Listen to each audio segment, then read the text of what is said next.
I'm Coach T. Tonight we're gonna be talking about fix and flips. Coach Joe will be on shortly.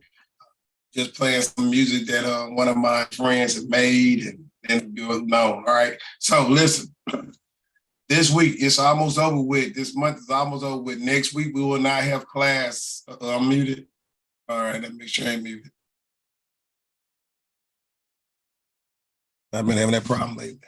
All right, hopefully I'm not muted. Can y'all hear me? Give me a thumbs up or something in the chat box. Hey, if you don't mind, put where you're from in the chat box as well so we can see how to network with each other and who are we networking with. I got 3 screens I'm working off of, so if I'm looking everywhere, that's why I'm meeting people in as we speak, and we're here. So as you come in, please put in where you're coming in from.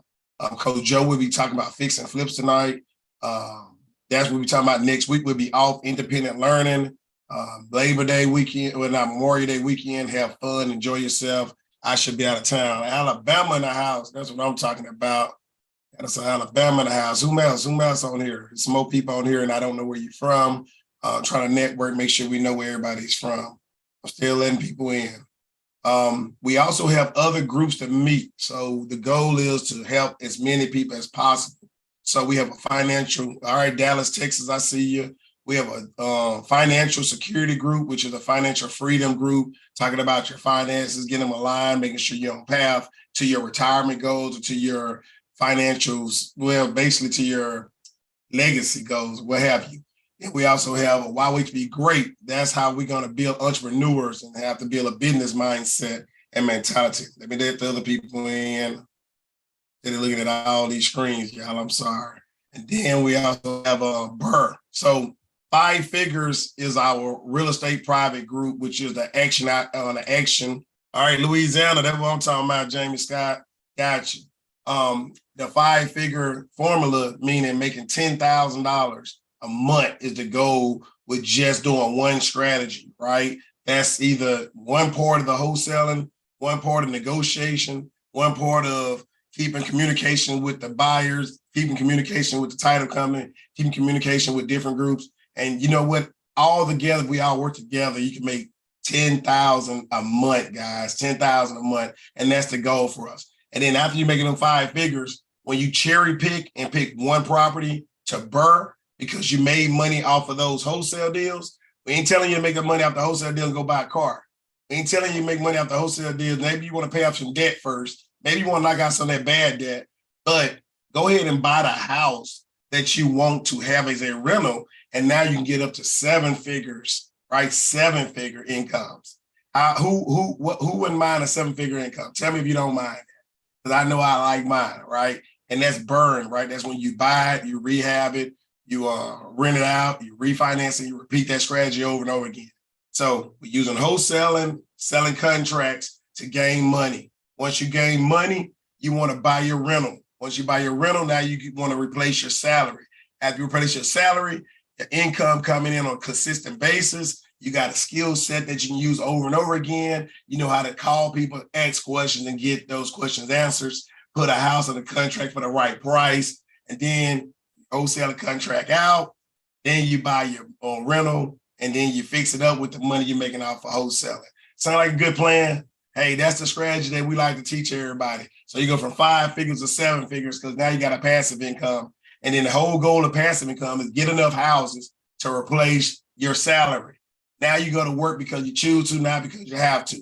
Who don't want to go to work? Or who want to go to work and say, hey, I'm here because I choose to be, not because I have to be. It's all about OPM and OPT. Other people money, other people talents. Other people money and other people talents. And that's how that backboard right there look. So Alabama, Dallas, Texas, Louisiana, and everybody else on that did not put where you at.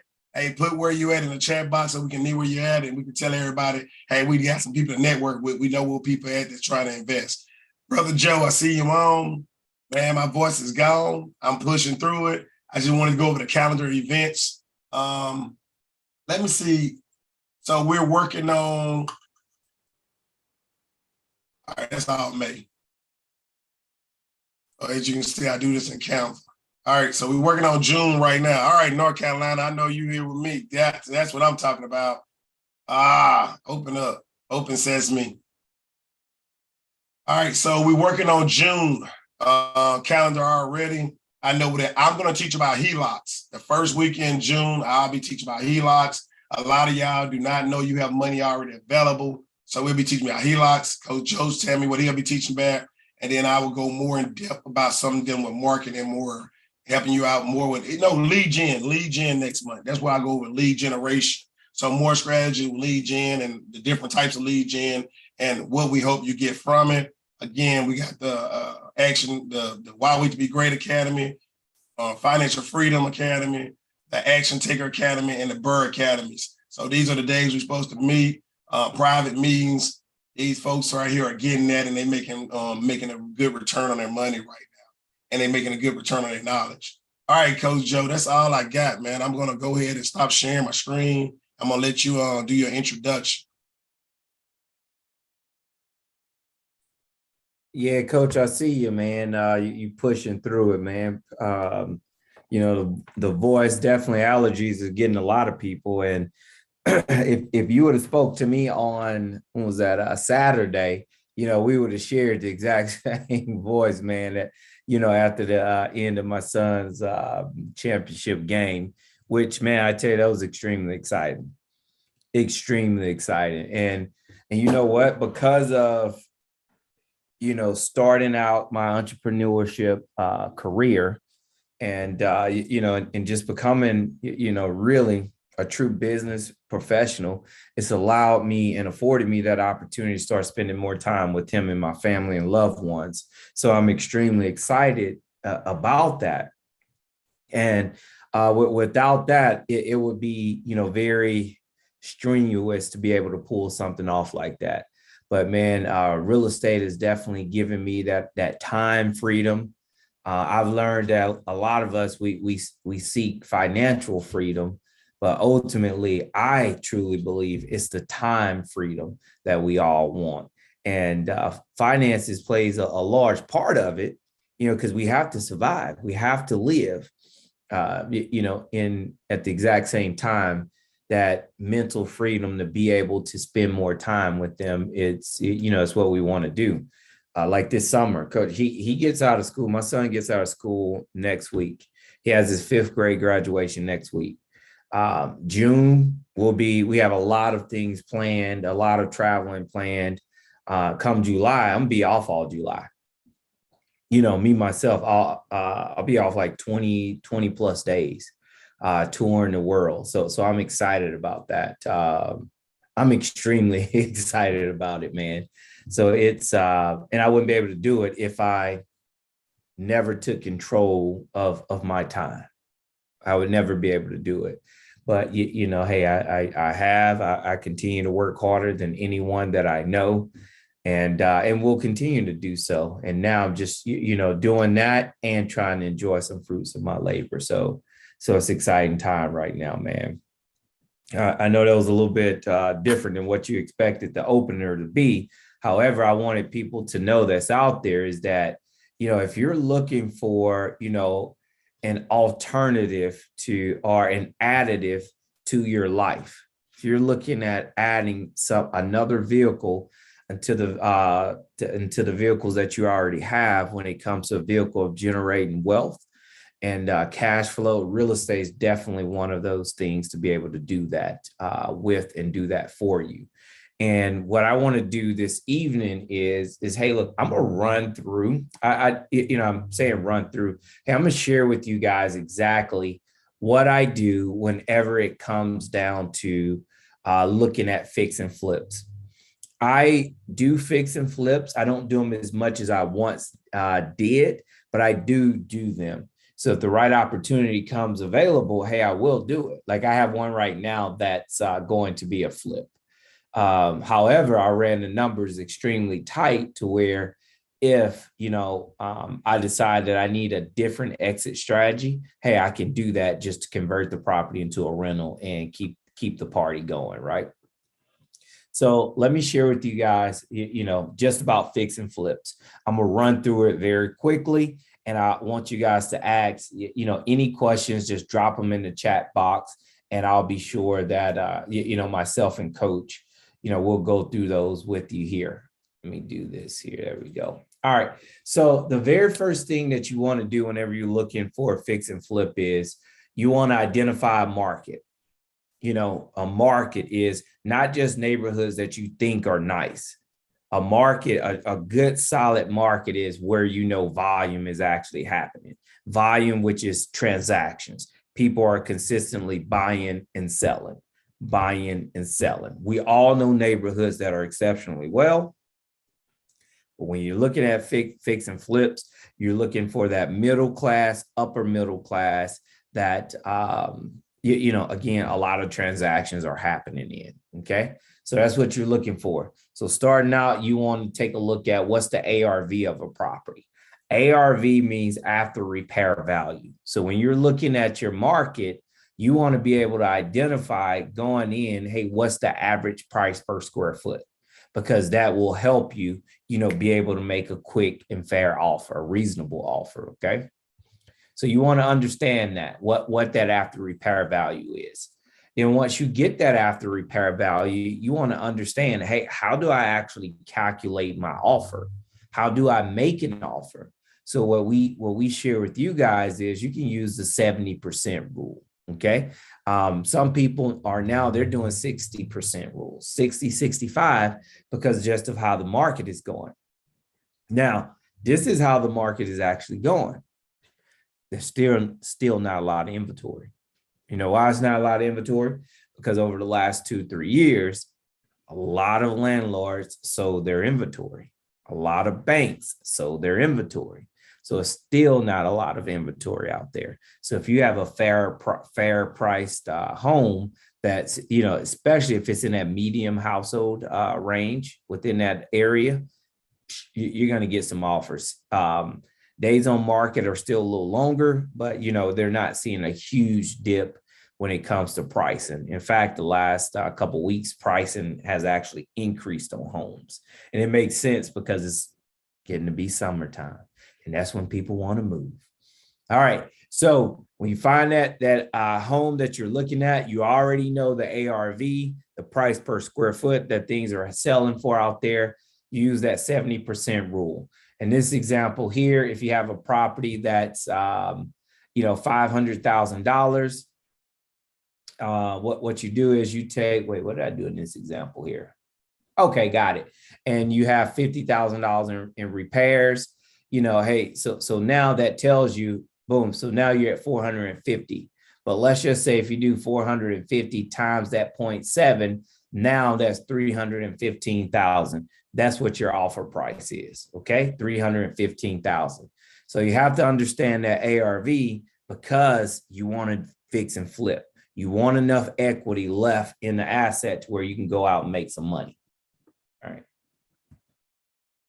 All right, that's understanding renovations. All right, let's run through this here. When you're looking at renovations, it's about 12 major things you want to look at. 12 major things. You want to look at the roof, landscaping, windows, paint. Here's the list right here. You guys can see it. Okay. So when you're looking at these items, it's imperative that you look at it as, does it need to be replaced? Yes or no? That's all you want to know. Do not fall in love with if it's perfect or not. Do not fall in love with if it looks okay or if it doesn't look okay. When you look at a roof, you can see, if you see the shingles sticking up, if you can see the glue like a bad hair wig, that's telling you that roof needs to be replaced. You don't even have to look at anything else. All right. If the doors are a solid pane and not a 6-panel, replace the doors. If the floors are scuffed up, they're old, they're out of date, replace them. If the light fixtures are old, not do they work, if they're old, replace them. The water heater, if it's not new within the last 2 years, replace it. The kitchen does not look like this, replace it. All right. The bathrooms, if the bathrooms, you got an old busted up pedestal sink, because we looked at one today. You got messed up toilets, a decent tub, but the tile is horrible. Replace it, So don't fall in love. Don't fall in love with the thought and the idea of, well, maybe I could say, oh, well, nope, yes or no, done, move on. All right. So you have to know that the 12 things to look for when you go into a house. Without knowing these 12 things and having an understanding of it, you walk in the house, you get overwhelmed. You're not sure what the heck is going on, where to look. You don't know. So you have to understand the renovations. So in your renovations, you want to do them to where it's a higher end in your neighborhood. Okay. A higher end in your neighborhood. This is on the fix and flips. So if you're in a middle class neighborhood, you don't have to get all your stuff custom ordered. No. Okay, you could go to Lowe's, Home Depot, Floor and Decor, places like that, and grab your items. Amazon. You can go to these types of places. Now, if you're in a $1 million property, that's $1 million property in Texas. See, $1 million property in LA and California, that's a middle class home. So you can still shop at a Home Depot. But in the South, Midwest, oh no, higher end finish outs. So you want to see what's taking place in your neighborhood, in your area, and then base your finish outs around that. Yeah, and this goes back to understanding your neighborhood. All right, well, let's take a look at some, we got somebody coming in. All right, let's take a look at some of the things that I say that you should always do at a home. And I'm just going to highlight a couple things here. Popcorn ceilings. If your house still have popcorn ceilings and you want to fetch top dollar, scrape those ceilings, replace that drywall. All right. You want fresh paint throughout the home. You want smooth walls. So if you have some bumpy walls, some uneven walls, the wall's been too textured, yeah, you're gonna have to tear those things out and redo it. Because you want like really good, a fresh, clean look. You want newer baseboards, fresh trim around the doors and windows. What you can bypass the windows, but definitely the doors because they truly stick out. Windows, they're typically they last typically, through the test of time. You want fresh floors, right? In the house, you want all new plugs and switches, all new electrical lights. When you go to the bathrooms, you want new toilets, you want new sinks and fixed vanity fixtures. You also want new hardware for faucets, and that's included, your tub and your sinks, because those things really pop, really pop. When you go in the kitchen, if the countertops are not new, when I say new, a newer style, this is for flips. They're not of a newer style, light color granite, lots of veins or quartz. If they're not that new look, you're gonna want to replace those if you want to do a fix and flip. If your cabinets are raggedy and falling apart, you're gonna want to replace those. Sometimes you can't refurbish cabinets, so you just really have to go take an inventory on the condition. Appliances, you typically want to replace the appliances. Sometimes you'll get lucky and have some new stainless steel. I've gotten lucky several times, but on average, you're gonna need to budget for those types of things. So anything that will give a property a clean, fresh look, as if it's a new construction, that you want to make the updates. You want to. And here's the thing about it, guys, which I don't get this. You can go in and do all these things, but because people know your property has been renovated, they're going to go in and nitpick it. They're going to nitpick it because they know it's been renovated. I don't know why that is. You could have a house that you've lived in 10 years. They don't nitpick that.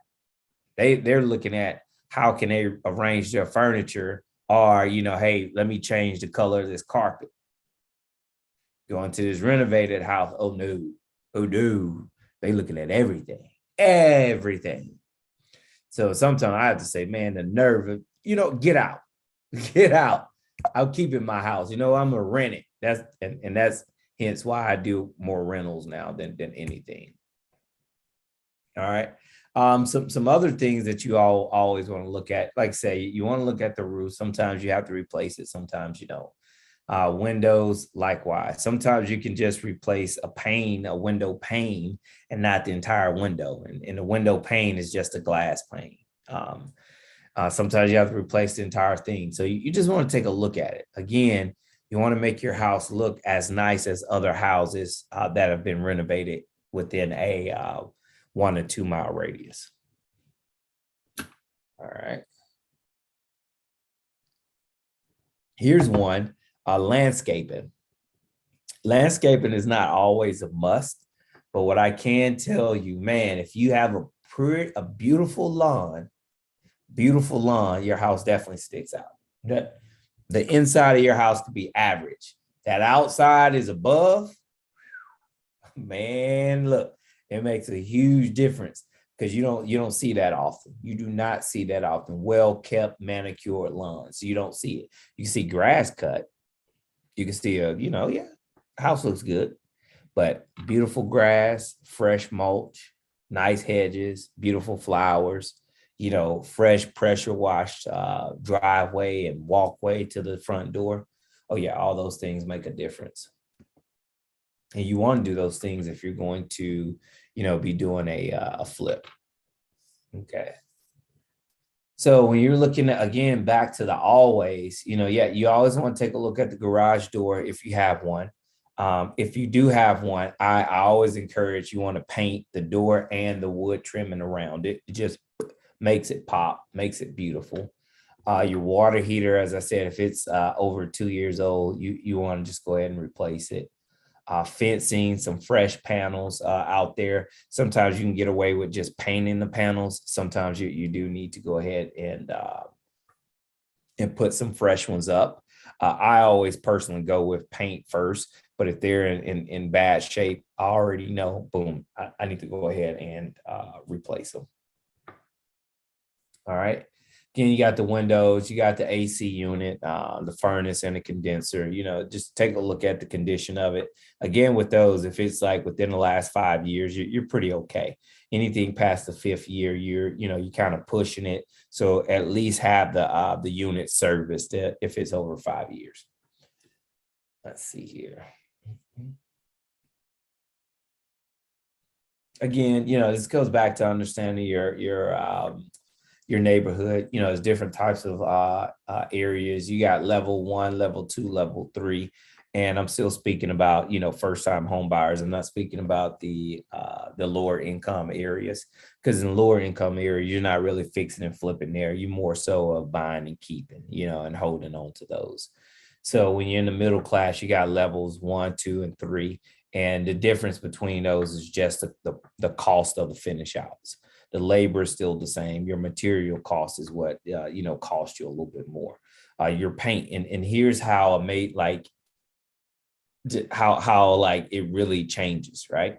So your paint, let's say you're using paint from Home Depot, $80. Let's just say $100 per 5 gallons. You're in a level 2. And it's for wall paint. You're in a level 2, level 3 level 2 property. No, your paint's $200. You're in a level 3 property. Yeah, your paint's probably still going to be about $200. Custom homes, your paint, and I'm speaking about for 5 gallons. Custom home, your paint's going to be about $3. So it adds up quickly. So imagine if you have a 2,000 square foot house. You need, 25 gallons to paint that house. That's the walls, that's the ceilings, and that's your touch ups.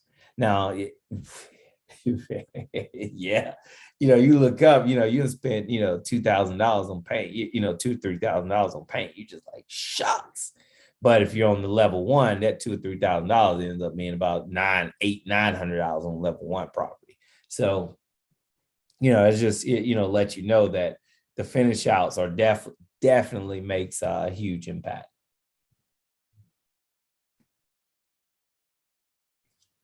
All right, when it comes to the cost, so many different things.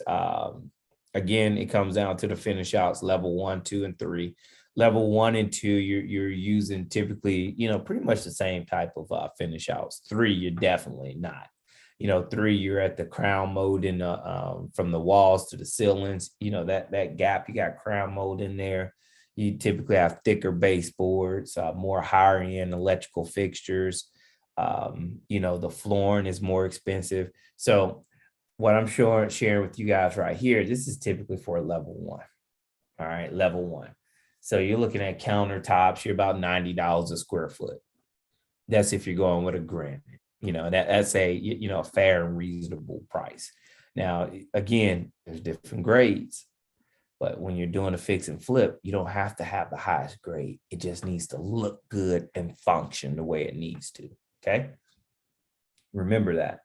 You got your cabinets, you got your stove, about $600, vent hood, so here, what I have here and what coach provides to, his mentees, he shares with them, the materials list and then a materials cost. And I'll give you an example of, what it looks like and how detailed it is, right? So let's go over here to give you an example. Let's go into expenses, let's go to materials. All right, so here's an example of, material list.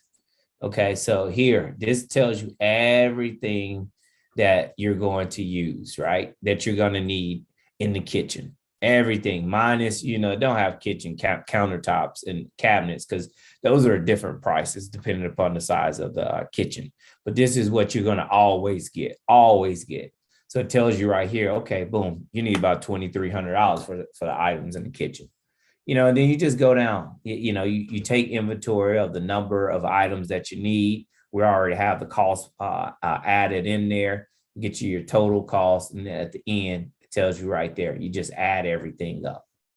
And so once you get to the bottom, and here's what's cool about this is, and I'll show you guys how it actually works. But, here, you see that link? It tells you where you get it from, Home Depot or Amazon.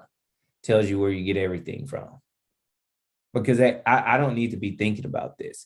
We don't need you guys thinking about this. We want you to be able to go and count the number of items you need, get your budget together, move on. So right here in this example here, said the material cost for this home is going to be about $8,000. So what I tell, the mentees is, hey, $8,000 plus another $3,000 because it's no way we can catch everything. No way we can catch everything.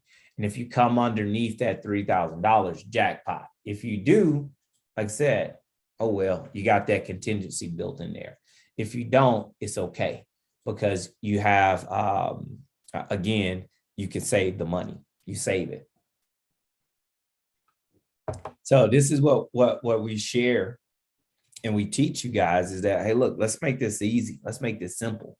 Everything from the vanities to your toilets, to your the type of floors, the choices of floors to choose from, the backsplash. Now, here's the thing. You don't have to choose that exactly, but that gives you a price point that you need to be close to, right?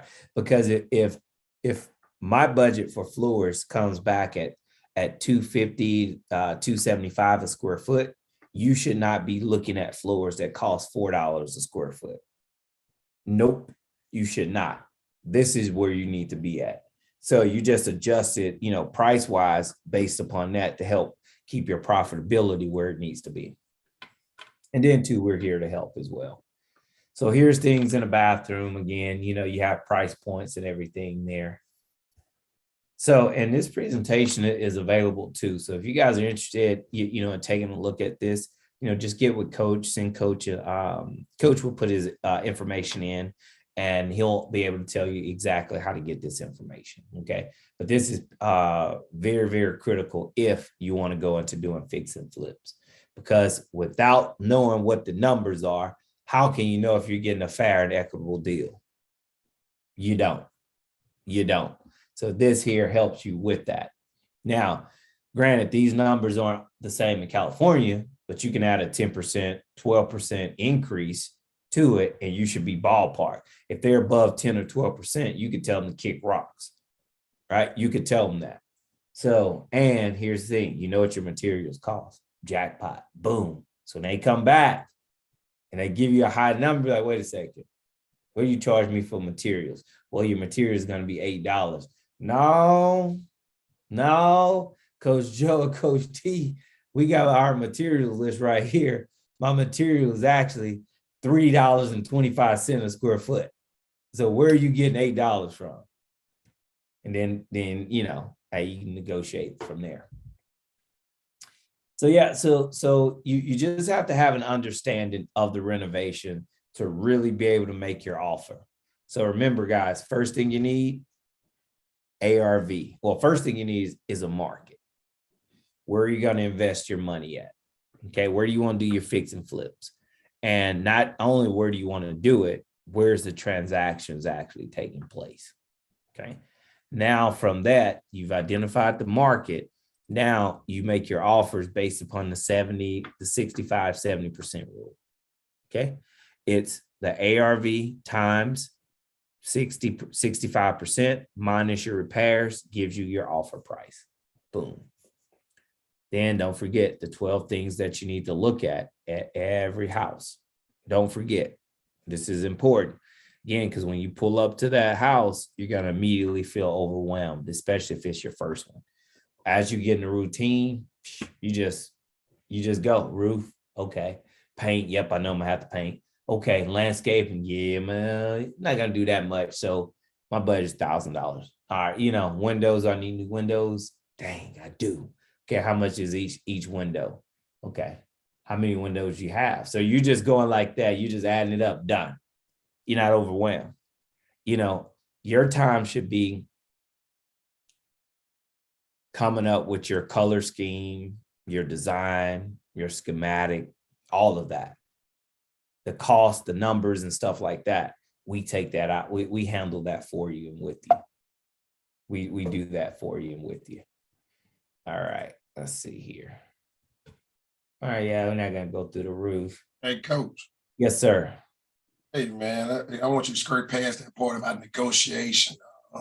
After you find out, just give us an example of how you do that. Like, the one reason why I'll be honest in front of everyone, I have project managers do this type of work for me because one thing I'm afraid of is going off on somebody trying to rip me off. So Coach, he does hands-on and go in the field and actually talk to the actual contractors. The most I would do with a contractor is do the bids and set them up to give me a bid. When I say set me up to give me a bid, I do the scope of work. I leave the scope of work inside of a house. I invite all the contractors to the house at one time to pick up the sheets, walk around and bid on the job. That's the most I would do with negotiating on a number. I make them fight with each other, argue with each other, or think they need to outbid the lower bid than the other person, trying to outbid the other person to get the job because I'm a savvy investor, right? I don't like conflict. I deal with it, but I don't like it.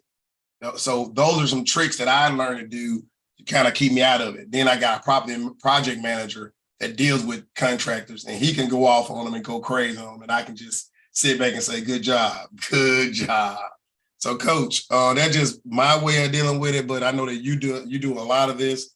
If you don't mind, just share some ways when you get people with crazy bids or when you know your numbers and you asking for quotes, how you kind of handle that? Well, for me, it's Okay, so I'll give you an example here because I work with the same crew quite often, and I have for several. Yeah, well, once I get a good crew, yeah, we tend to stick it out for a very long time. But whenever I ventured off into the Chicago market, that was new for me, and so what I did during that time is yes, I interviewed several contractors over the phone. And then out of the, my top three, hey, I actually scheduled time to actually meet them in person, right? So whenever you have someone that immediately comes out, and this is for me, immediately comes out and, starts speaking like, okay, yep, this is how I do things, before they even, even discuss a job. This is how I do things. I like, 50% of the money for the project up front. And then, then I'll get, another fourth. Once I, get 75%, then I get the last once I complete it. When they start talking like that, it's easy for me. I just ask, I was like, sir, this is easy. Sir, you mean to tell me somebody will give you money before you actually do work? I are you serious? Because I want to quit and just come work for you. If you're pulling that off like that and you're successful, your bank account is fat, you got a strong business that is growing and thriving, I want to come work for you. Like seriously. And you know what, coach? And that shuts it down. Well, no, I have to do it. I do it this way because I've been burnt. Says, sir, if you've been burnt, hey, did you go to the doctor? Because they make penicillin pills for that. That's how I talk to them. Because that's me bonding with them, letting them know that hey, I know what I'm doing. From running a project, running a business. You know what you're doing better than I do from like doing the work, which is fair. However, we're going to be on the same page. So I just go back and forth and I just, and that's how I do it because I've done it so much. Again, it's, well, if somebody's giving you money up front, do you have a storefront business? No, I don't. So if you don't have a storefront business, I give you money up front. I want a refund. I just want to stop for whatever reason. How do I come find you? It's things like that. And so what I was able to do with the contractor that, I started building my relationship with there in Chicago is like, look, here, and which I could show it to you, here's the amount of money I'm going to pay you every single month. I'm sorry, every single week. Okay. Here's what I need done every single week. Okay. You finish that. Here's your paycheck. Now, here's my money in my bank to show you that I have it to pay you. I will cover material. You cover labor. I'll cover material up front and I'll pay you your labor on Fridays. But you got to get all this work done that we agreed to. And once we agree to it, cool, easy peasy. I do give them a couple dollars, up front just for a material advance because it's a lot of little things that I don't want them waiting on me for. I don't, just go. However, just know you got to turn them receipts in to be able to get another, advance for materials. Not only that, when you turn them in, I'm going through them things like, oh, okay, you bought some saw blades. Okay, you bought a hammer. Okay, you got a paint sprayer. Okay, well, shoot, you owe me money now because that's material that I can't keep that adds zero value to the home.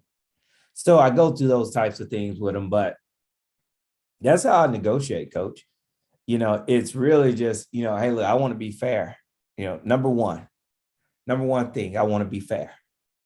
I got to fix myself. Before I ask you to do anything for me, I have to fix myself. So I'm ready. Let's go through this. And so, yeah, I went through my first three and, two of them were really good. One was, he was better. And that's the one that I've gone with. And it's been, it's been a great experience. Well, it's been a good experience working with them. And I'm glad that we found each other, because now, you know what, coach, he doesn't look for work and I don't look for a contract, but he looks for a paycheck, and I'm looking to get them the heck up out of the house. So that's what we're looking at, each other for right now. So it's been working. It's been working. I hope that answered your question.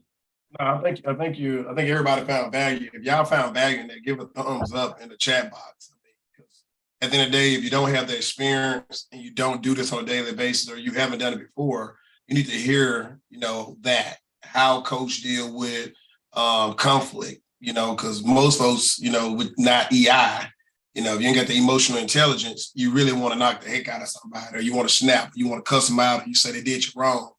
But if you notice coach maturity language was, hey, he just asked questions. He did not argue with them. He said, oh, okay, then. So if you doing that, then you know what? I need to come work for you. You know what I'm saying? He made a joke, right? Or he said, hey, if I need a refund, what storefront I need to come to get it from? You see what I'm saying? So the thing about it is he didn't get aggressive. He didn't get attackful, because people with a higher level of thinking and entrepreneurs, you got a reputation to keep, right? You want to be maintained in the streets as a professional at all times, even regardless if you know that somebody is doing something that's not proper or inappropriate or seem like they're trying to take advantage of you, right? You got to look at it like, hey, you know what? You're doing what you got to do to feed your family, but I got to do what I got to do for my family. And I don't think that what you're doing is going to help me feed my family. It's going to help you feed yours, and I'm not. So that's not going to work. So let's figure out how we can do it.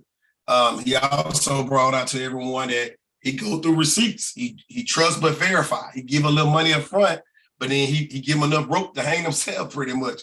Hey, he go, I'm going to give you a little money. Let me see what you go buy. All right, let me go through this receipt right quick and see what you bought. Oh, okay. Then you buy material to work on my project. Well, then you gonna leave that material there for me? No, you're not. You're not. You're gonna take it with you. You buying stuff you need it for you. So guess what? I advanced you some money. Now you owe me. So when the next bill come out, that's all just material that I bought on my own. I know what that is. And if you go buy more material, then guess what? Whenever I pay you that Friday, I'm gonna deduct that part that you bought out for you. So it's all about working together, holding people accountable, trusting but verifying, and also iron sharpen iron, right? Iron sharpen iron. Like Coach said, he went through 3 different people and he settled with one. And because he settled with that one, Coach keep getting houses fixed and flipped, or he doing bird pretty much. He keeping them, right? Fix and keep. I call bird fix and keep. And the guys, the men that working with him, they ain't got to go hunt for jobs no more.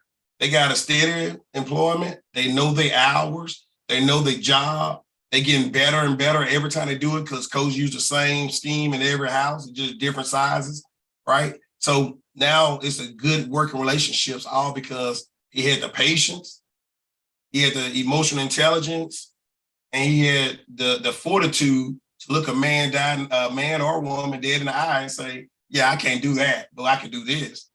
I can't do that, but I can do this. And I want you to be able to understand why. So I just hope that helped you. I hope that enlightened you. I hope that build some trust in you and some encouragement that you can do this.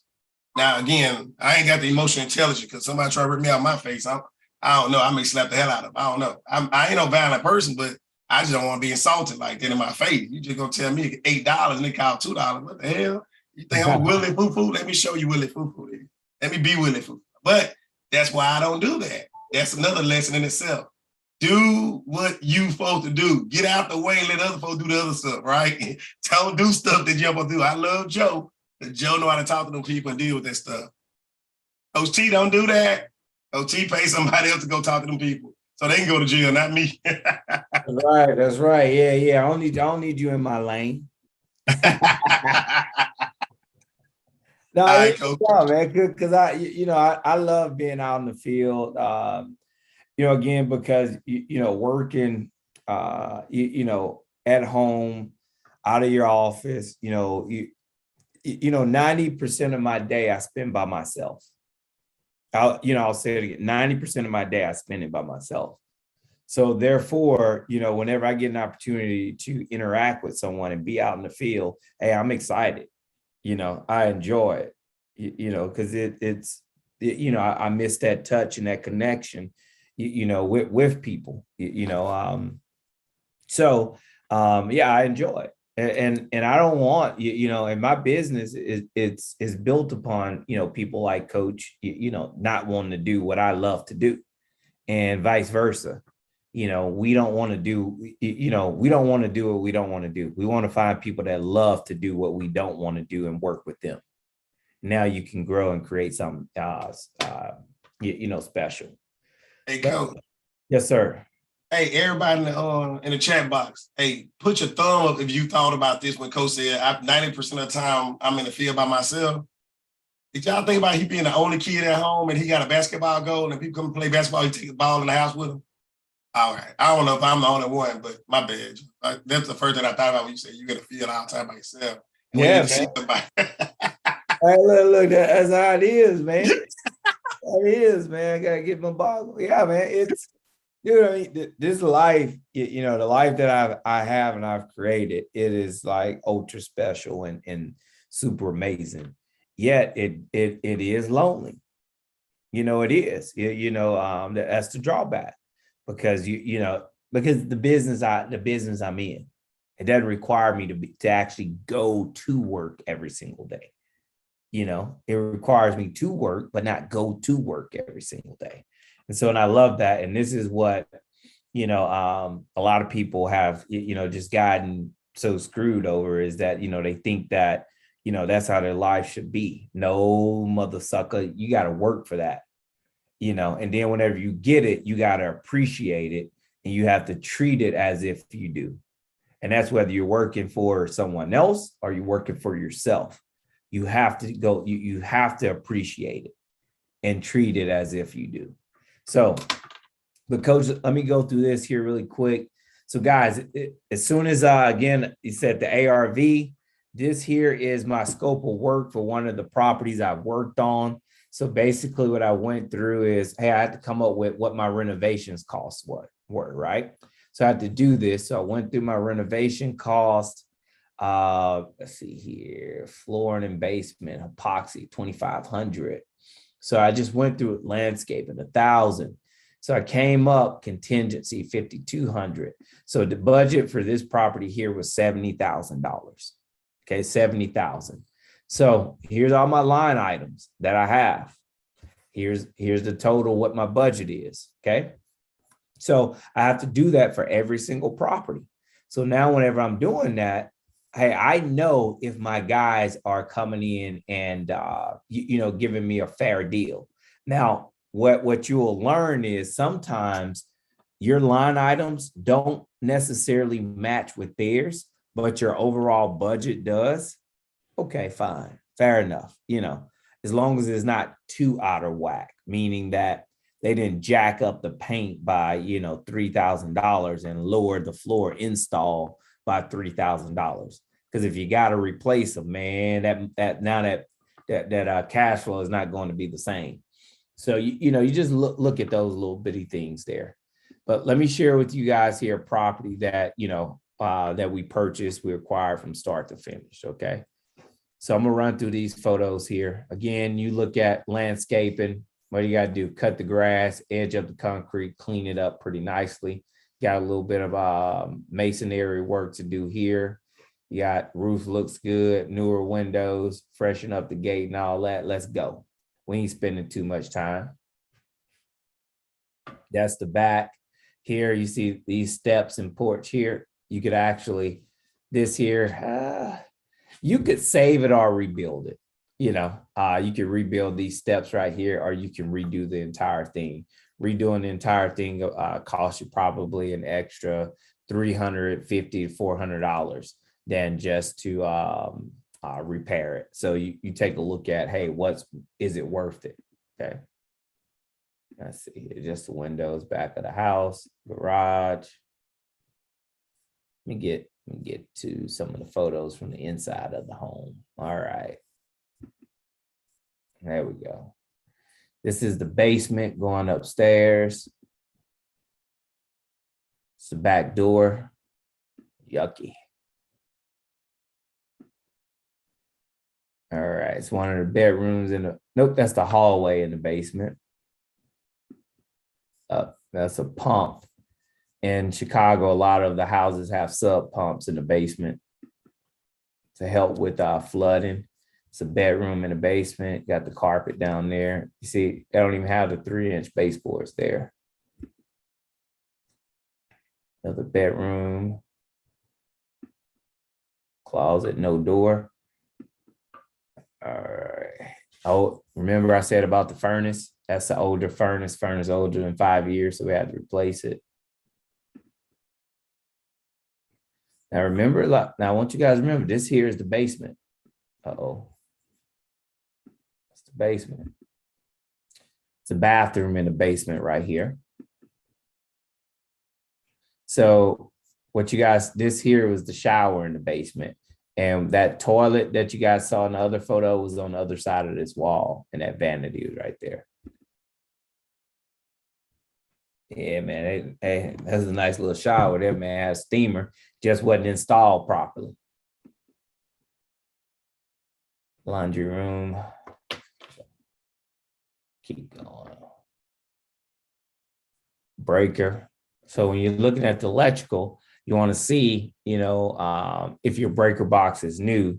This one here, it is a newer breaker box, but because it's a 3-level house, they needed more breakers. So when I looked at it, I could automatically tell, like, yeah, it's not enough breakers here. And then adding AC to the house definitely wasn't enough.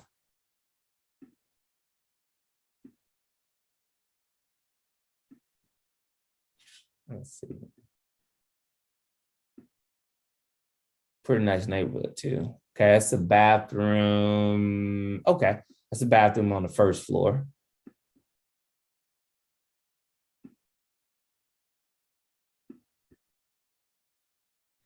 Yeah, so you guys are getting the gist of it. Okay, that's the bathroom, first floor bathroom. So this house, it was 2.5 bathrooms, 6 bedrooms. Yeah.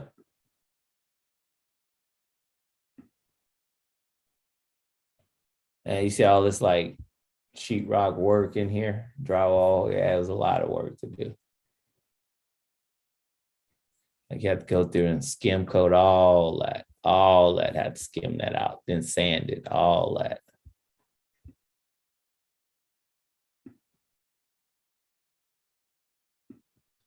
But you know what? That's enough of the before photos. This here's just a half bath upstairs in the attic.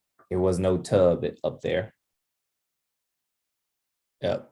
All right, it's the kitchen there.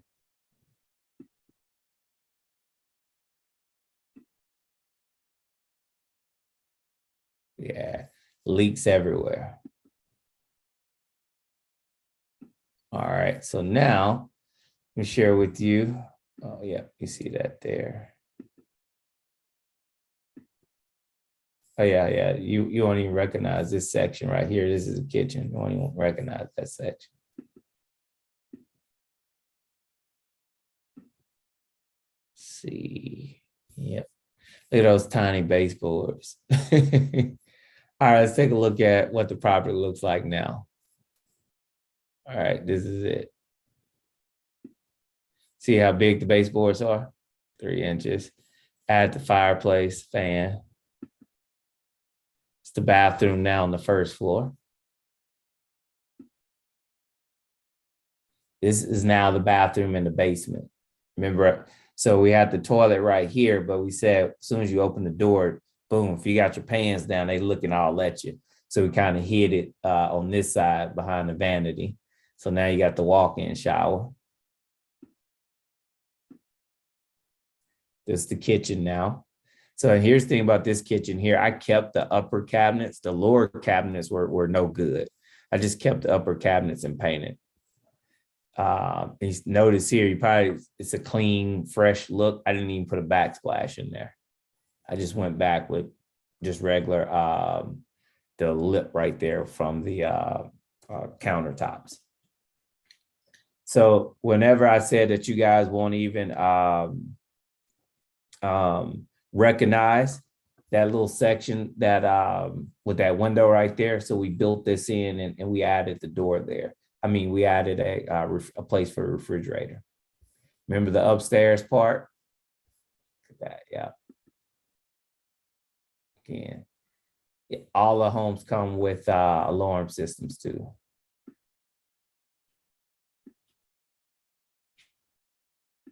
Yep.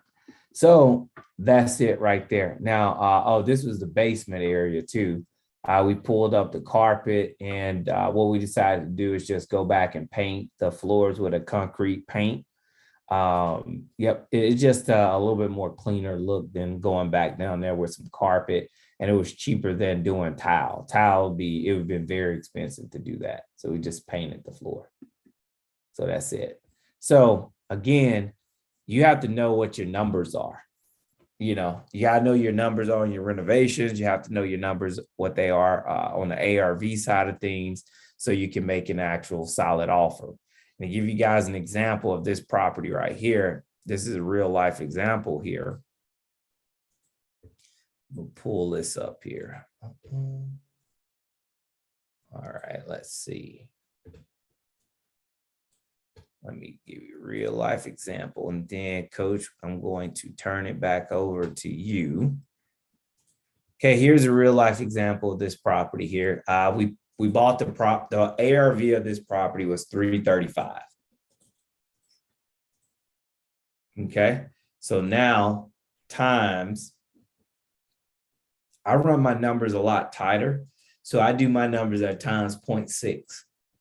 So it's $201,000. All right, that's where the offer starts. This property here, I ended up putting $75,000 into it. So now that tells me, hey, my maximum offer for this property here is $126,000. I actually bought this property for $110,000. So it was a good deal. So when you go back to start looking at, hey, how do you make your offers? You got to know the numbers. So now let's just say you look at all in at 180,000. The property is worth 335. If you were to sell it for, that 335, you were able to get that 180.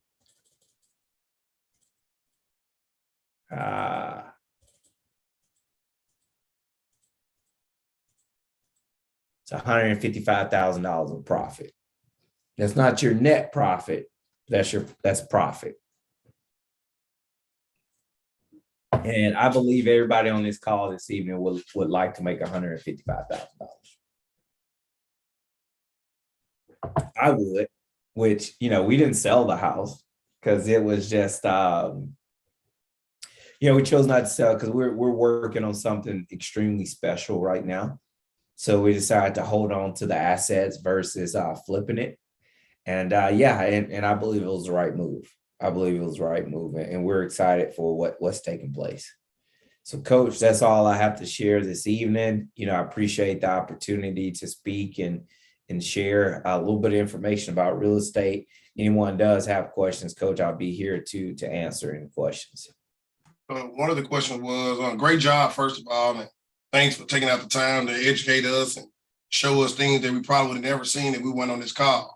And some got experience, and those who have experience maybe didn't see it this way or see how organized, structured you are. So thanks for being the kind professional you are and the man you are, and my brother. Next, we do have one question. What was this project used for? I love the project. So modern. What was it used for? Yeah, what was the end result for this project? Also, the property is a rental property.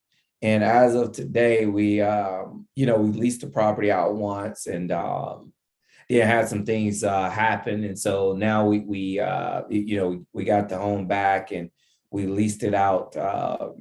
Today. Well, we're just waiting for pay stubs to verify employment. Well, we've done the phone screen verifying employment through their HR department.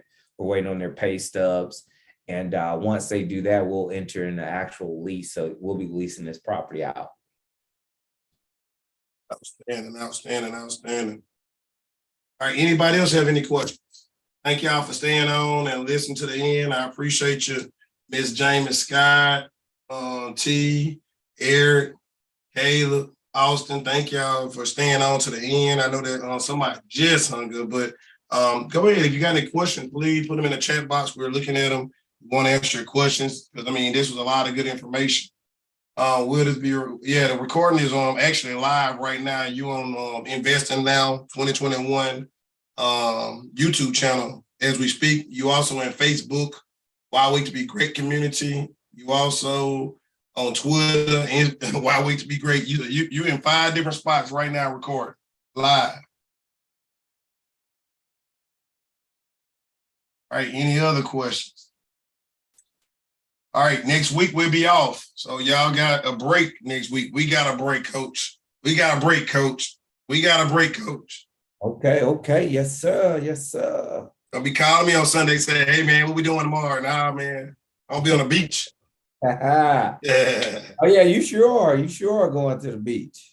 I'm doing something. What I ain't gonna do is be on this call. I'm gonna give me a break and Right. I heard that. When you pulling out? I don't know. Probably gonna be Tuesday, man. I'll probably be at home resting on Monday.